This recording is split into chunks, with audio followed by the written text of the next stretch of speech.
Richard's obviously been able to kind of tally some of the questions and comments and opinions, and most importantly, address anything that didn't get addressed for takeaway nuggets for you all before we wrap up.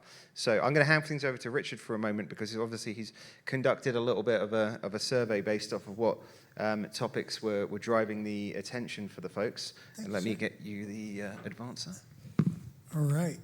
I've always struggled at conferences, like you 20 people that are here, you're like the badasses because you stayed, right? And one, for me, you would have missed Kiana if you didn't stay, and that was wonderful. Where'd she go? There she is. Great job. You would have missed that if you didn't stay, and you would have missed hanging out with people. And I'm just always amazed that the room thins out so much. I've been trying to think about ways to keep people here. Maybe there'd have been 8 of you, and there's 20, so I'm going to chalk this up to a success. But here's kind of what we learned through the feedback that you gave. We heard that, some of you feel, or most of you feel, that you'd like us to help turn customer signals into actions, help measure value in language for leadership.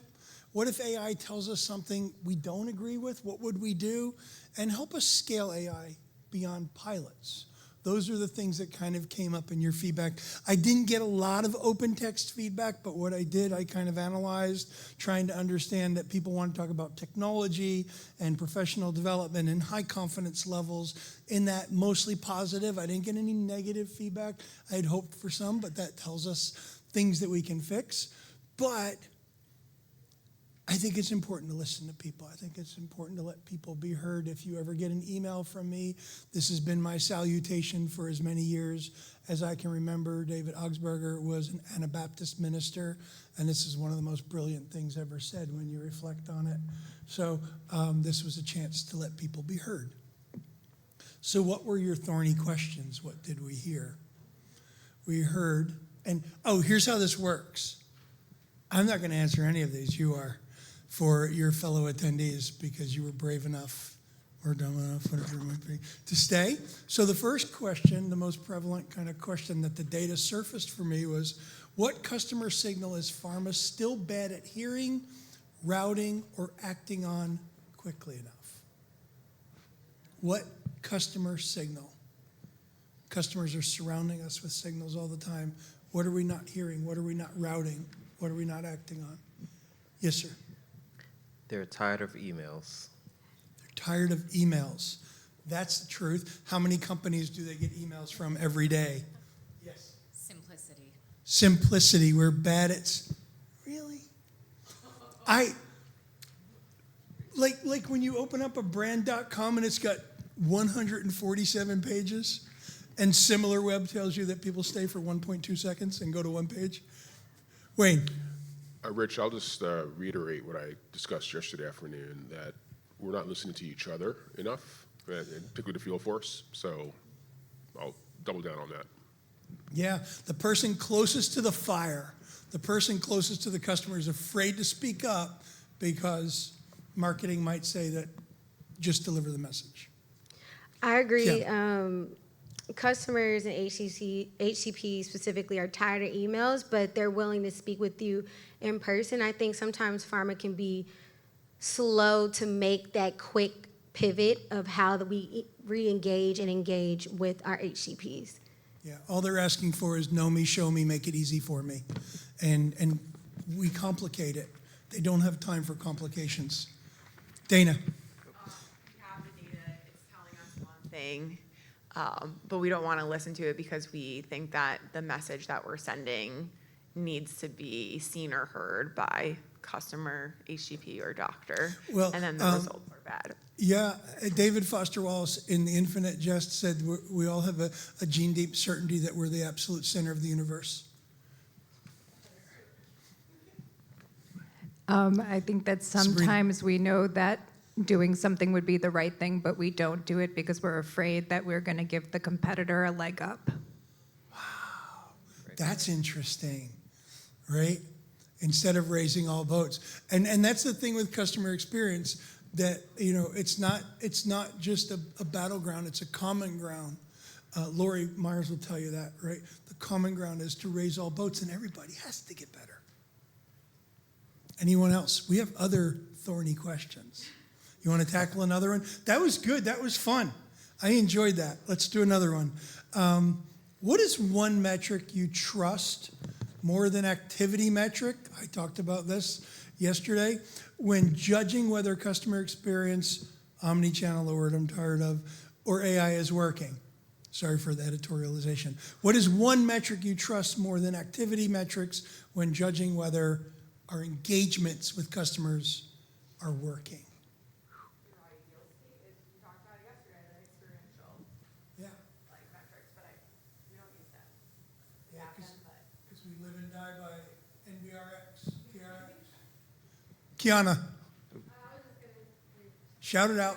It's not making money, then it's not working. Yeah, Yeah, it's got to go in the bank, right? That metric matters. Is there a metric that gets us to that metric that we're ignoring? That if our customer feels, we talked about it in a couple of sessions, Tom talked about trust. If our customer trusts us. Genentech spent 3 years measuring and focusing on building customer trust. It's lost in buckets and gained in drops. So my question is there a metric that gets us to NRX that's not our message? That's not about our science? That's a tough one. If science is on everyone's side, what does it?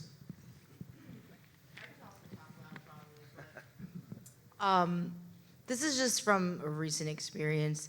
I orchestrated a webinar that was not on a platform that I could get KPIs and measurements from. So I found ways to provide the moderator with audience engagement prompts. So my answer is comments. The comments section was blowing up, and the speakers and moderators weren't even expecting that. And it's just so hard to take that and translate it into like dollars or clicks. But that felt very human and real. That's really cool. So you're getting real human feedback. And if you can go back and look at that and run it through text analytics, you can see what words were showing up more, what sentiment was showing up more. Because we can derive sentiment from text. It's better from voice. We can do it. That's really fascinating. I sat in one of Scott Galloway's section AI courses the other day, and the comment section might have been better than the content. Cool. Thanks. This is getting more fun. Let's go on to the next one. There are 5 of these, by the way. Where's pharma over-personalizing content but under-personalizing the actual customer needs? Over-personalizing content. Somebody from V7 might have some ideas on content, right? Where we overly focused on content. Is it volume? Is it content for segments? Anybody have any thoughts on this one? I didn't see anybody's eyes light up. This one. That person's gone home. Okay, might have been my dud question. Cool. What separates an AI pilot that stays interesting from one that becomes operationally useful? I have my thoughts on this. Anyone? I don't know, maybe one tied to an actual success metric that matters from the very beginning? I'll echo something from Kiana's presentation. It's failure. Like learn from what's broken or the friction in the pilot. Yeah. Fail fast, right? Learn from your skin knees.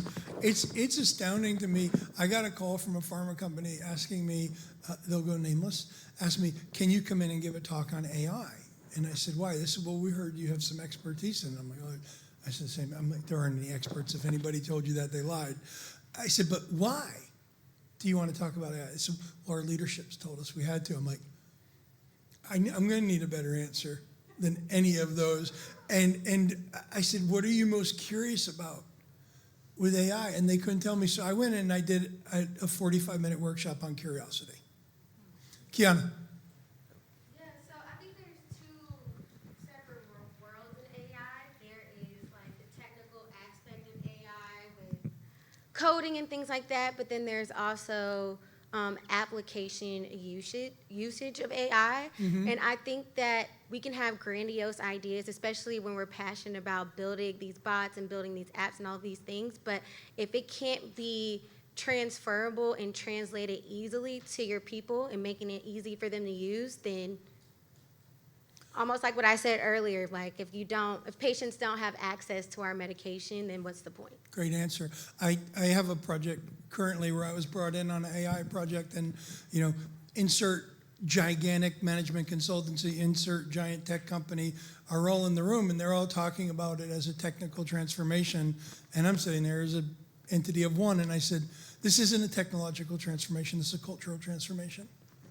And if people in the company don't feel like, if you're going to fire people because of this, you're going to find efficiencies and fire a bunch of people, let's be really clear about it from the very beginning. Let's be honest about what we expect of people and what we're going to give back to them in this transformation with this technology. Otherwise, you know where the word sabotage comes from? During the Industrial Revolution in Holland, the wooden shoes are called sabots, and they were throwing them into the machines to break them. So the legend goes. Sabotage. Yes, sir. I think also with AI too, it just has so many applications. So just start small. Like find something that's going to actually work with it, and then you can build off of it. It's going to change the world, do all these things, but let's start in one place, and then I would go from there. What's the human opportunity? What's the human need in all of it? Any technological advancement over the past hundreds of years, like electricity and stuff like that, has had one thing in common that was successful, and that was it connected humans better, right? Why did the Segway fail? It was pretty cool. It's come back in e-bikes, right? Why do certain technologies, nobody wears those big Oculus really very much, occasionally at a conference, but they predicted that we'd all be walking around with them.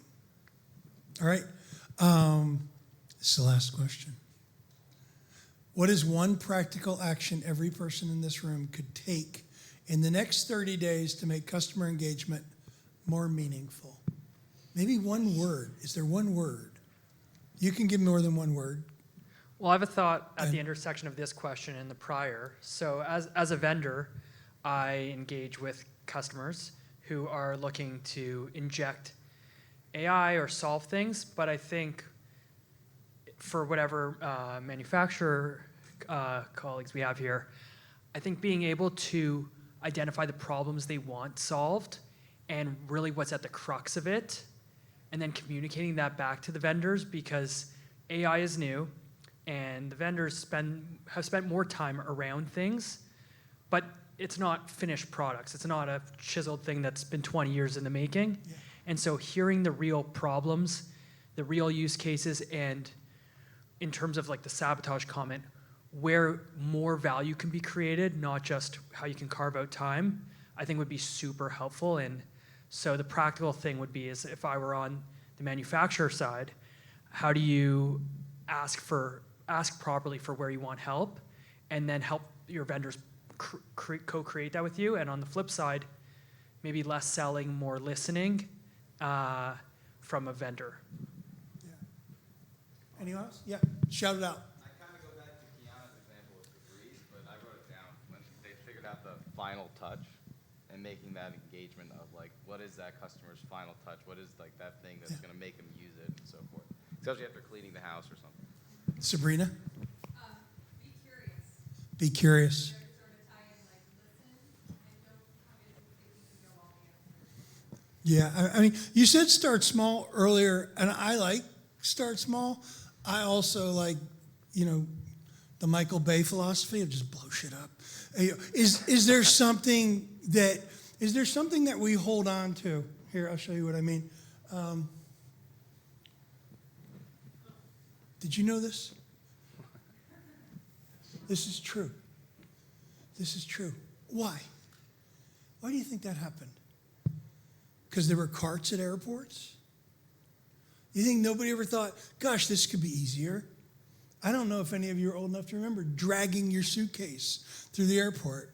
Kevin and I are, right? Or trying to get a cart, and then you had to pay for the carts. Or there used to be people named porters that would push your stuff through the airport. 3 years before there was a patent is the actual fact. So one of the things that I love to do and think about when I say blow shit up is, what's your suitcase? Every one of you in your company has a suitcase that you just haven't put wheels on. You just haven't figured out. This thing, theoretically, is cool. This patient service platform, this VisAid, this communication methodology, this app that we've created, whatever it is. This thing's really cool, but it's missing the one thing that makes it incredibly easy for people. The best quote I've ever heard about innovation is, it becomes increasingly beautiful as it becomes increasingly invisible. Nobody thinks about wheels on a suitcase anymore. You wouldn't buy one in a million years. Cool. That was fun. I wish more people stayed for it, but I'm glad you all were here. Thank you, Simon, for letting me do that. Thank you, Rich. Thank you all for your comments and contributions towards that. Obviously, I know it's been a long 2 days. That was great. Obviously, that's Rich laid onto an important point there, is because what happens is we all flow in here 2 days. You know, you meet as many people as you can, you cram as much as you can in, and then you leave. And sometimes, you know, the final lasting impressions that everybody has or walks away with are not the most valuable. So obviously, again, thanks to Rich for pulling that all together and for you all to, you know, contribute and share your 2 cents. Obviously, we are at the end of the road now as well. So I want to thank you all again. It's been a busy 2 days, I should say. Thank you all for your time, for your efforts, your contributions, being able to travel in and be with us in person. I personally believe that in-person interactions and connections supersede anything that can be done online, because there's an emotional component. And I'm glad that you know, a number of you were able to kind of tap into that and really get under the surface of these topics a little bit more. Obviously, that's our goal here. So I can't thank you enough for joining us and interacting in that way. As we mentioned earlier on, within a couple of days, the majority of the sessions, with the respect of the speakers and their organization's consent, we'll make them available on demand. So you'll hear from us. We'll get all of that up. If you missed anything, fingers crossed it's up there. And also, if anybody wants to utilize me to connect with other folks that you didn't get a chance to meet over the last couple of days, by all means, email, text, contact me, and whatever I can do to facilitate connections and introductions, I'm at your disposal. Our next one, just in case anybody's interested, and we've got a really crummy QR code, by the way, that you can barely see. It's down here. If anybody wants to participate, we have one in October in Torrey Pines over at the golf course, which is a great place. It's a slightly bigger event, a larger program. We've got speaking, presenting, panelist opportunities galore. So obviously there's going to be a few familiar faces here, over there. If you'd like to be part of that or get involved, let me know, or obviously details through there. Thank you all again. Oh, I want to give a quick shout out to my team in the corner, Justin and Dan, for seamlessly running a show. Obviously, a lot goes on behind the scenes here when it comes to last-minute changes, presentation formats, you name it. I personally could not do, we could not do any of these without the gracious support and help of them. So if you don't mind, I'd like to give those 2 guys a little hand here for keeping us on track and obviously running a seamless event. We'll be back in touch very shortly with, as mentioned, the post-event content. Let's keep in contact. Utilize this time to exchange your LinkedIn connections, stay in contact with anyone, keep in contact with us. We'll be back in touch soon. And thank you all again for joining us this week, and we hope to see you again soon. Thank you.